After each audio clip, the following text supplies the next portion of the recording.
Yes, okay, it's day 4, bedtimes. This is my favorite day for sure. I love bedtimes. Um, I just think this is just the best time of day. It's the end of the day, and it's time to connect with your child. But also it's also time to have boundaries with your child and to hold them, but in like such a loving environment where everyone's like sleepy and ah, I just love bedtimes. And if your bedtime doesn't look like that right now, that's okay. I understand. We're gonna get there. Um, so I will say that because of my love of bedtimes, I did make a whole other video at another time, just like a whole module on bedtimes. I talk about why bedtimes are important, newborns, babies, toddlers, multiple children. I really kind of go in depth on the bedtimes. And so as a bonus, I'm just going to include that module in this email, so you could check it out. I would definitely go over there, and maybe you could just scroll through to like the age group that you want. If you don't want to hear me just blab on about bedtimes forever, just find the age group that best suits you. And then I give lots of ideas about activities and just lots of bedtime information. But if you don't have time to go over there and delve into that whole thing, then I'm just going to give just a little breakdown here about what bedtime should look like, do's and don'ts, and some examples for you. So a bedtime routine should be about 20 or 30 minutes. Sometimes I'll say 45 minutes if people are including a bath in the routine. But sometimes, baths are just like this whole long other thing. And so you just can't do that every night, and you just can't include that all the time. And so I say 20 to 30 minutes. I'm talking mostly without a bath, unless you do like a 5-minute bath, then that can be in there. And consistent activities, you definitely want to do very similar things every night. And that's not to say that you can't switch out something, from time to time so you don't get bored or they don't get bored.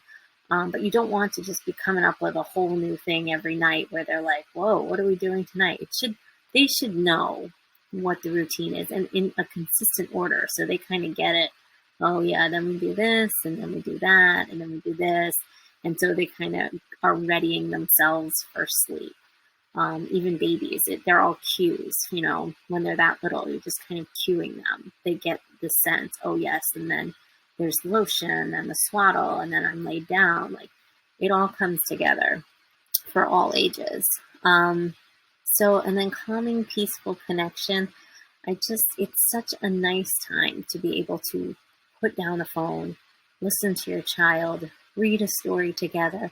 I feel like bedtimes, once you get a good bedtime routine going, it is like what you see in a Hallmark commercial, or it's like one of the rare times in parenting where you're like, this is it. We are like connecting and calming down, and it's good. It's not, every other moment of parenting where it's like, what is happening here? So some of the do's of a bedtime are set and maintain appropriate boundaries. So that's important too. It's a really great time where you can start to show your child that you have boundaries and that you're going to uphold them. And it could be something as simple as, we're reading 3 books tonight. And when they ask for another book, you just say, well, we're finished. We're reading 3 books tonight, and then move on to the next thing. That's a great way to uphold a boundary. Lower the lights and use the low voice. Some people, if you have the type of kid that takes a while to wind down, you could lower the lights in your house like an hour before bedtime. And definitely screen time should end an hour before bedtime. The blue light really does keep them up longer. So just shut off that TV or the iPad, whatever, an hour before. And then use a similar routine every night, as I said before. Listen and connect with your child. And then another really important thing for all ages is to use a same night-night phrase. I mean, it doesn't have to be night-night, but whatever you want to say. If it's sweet dreams, love you, whatever, however you address your kid, you want to add something funny in there, whatever. But say the same thing every night as you leave the room, so that they know that's kind of it. Like, that's the final thing she says, and then she's out.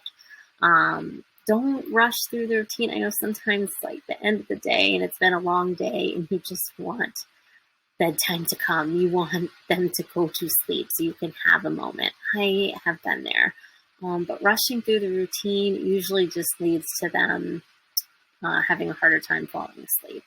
Don't skip it. I mean, even if like you're having like a really crazy day, or you're late, or they're, you know, they fell asleep in the car, but now they're kind of up, do a little something. To skip it entirely, it's just confusing for them.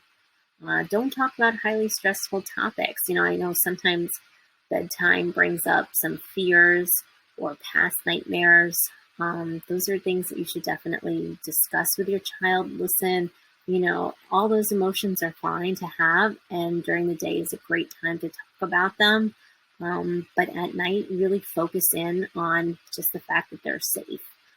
So you can acknowledge, of course, that they're saying about these fears, but just focus in that right then they're really safe. And if they're still having a hard time, just really bring them into the room, just being present, just say things like, you're here in your room, mama is sitting on your bed with you, and your light is on, and your stuffed animal is on your bed. And just point to things in the room, bring them into the room and out of those fears, and thinking about them. Don't play high energy games. You want to connect at bedtime, but not in like a tickle fight, run around and chase you kind of way. Really more like low key kind of fun and connecting. And don't be on your phone. I mean, most kids, like from like age 1 and up, they know you're not paying attention to them. So just if you could put your phone away for 20 minutes, they just feel so listened to and seen. And it's just really wonderful to give them that time. Or get involved in power struggles. I know if bedtimes are looking crazy right now, and I know toddlers and preschoolers, you can get into some crazy bedtime battles, but this is where you're going to kind of revamp that whole thing, and you want to come up with a bedtime routine, really calm. And like I'm saying, you're not going to get into battles. You're not going to ask them to do something that you're not going to follow through with. Simple rules, simple calming. And it will take a little bit to get there, but you do not want this to become something about whose will is stronger right before you're trying to get them to go to sleep. And then here's just some samples, like a 12-month-old routine would look a little bit bigger, would just look different than a 2-year-old's routine. You do want the routine to grow with them. 12-month-old is more lotion, maybe a song, a book. A 2-year-old, you can talk to them, or a preschooler, you can, let's express some gratitude for today. What made you happy today? Or, what did you like best about today? I actually, if you go on my website, I have a whole thing about toddler discussion cards for bedtime, where you could just download them. It's just some ideas of something you could talk to your toddler about. And then at the bottom it says nap time, because for nap time you want a routine too, but you're not getting into a 20 or 30 minute routine for nap time.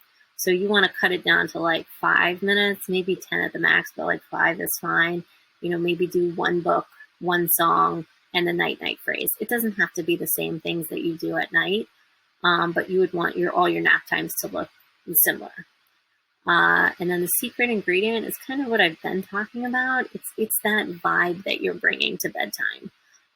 If you go into bedtime and you're like, this is a time for me to connect with my child and, put the phone down, and we both had long days potentially. But here we have this time where we can just connect. That's such a nice way for them to fall asleep. As opposed to, if it has been rough at bedtime, which I understand that does happen, and you go to bedtime like, oh my God, how long is this going to take? This is going to be 2 hours. How many times are they going to come out of their room tonight?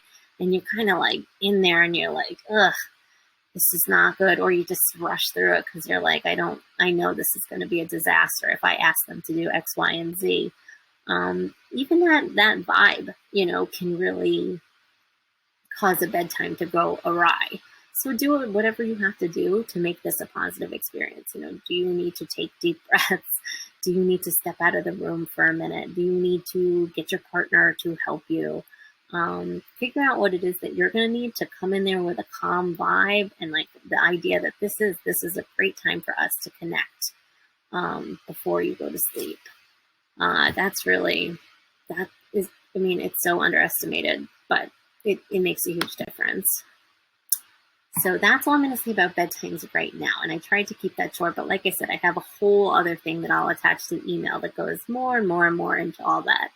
More ideas about different ages, different activities, all that. So if you're still interested, take a look.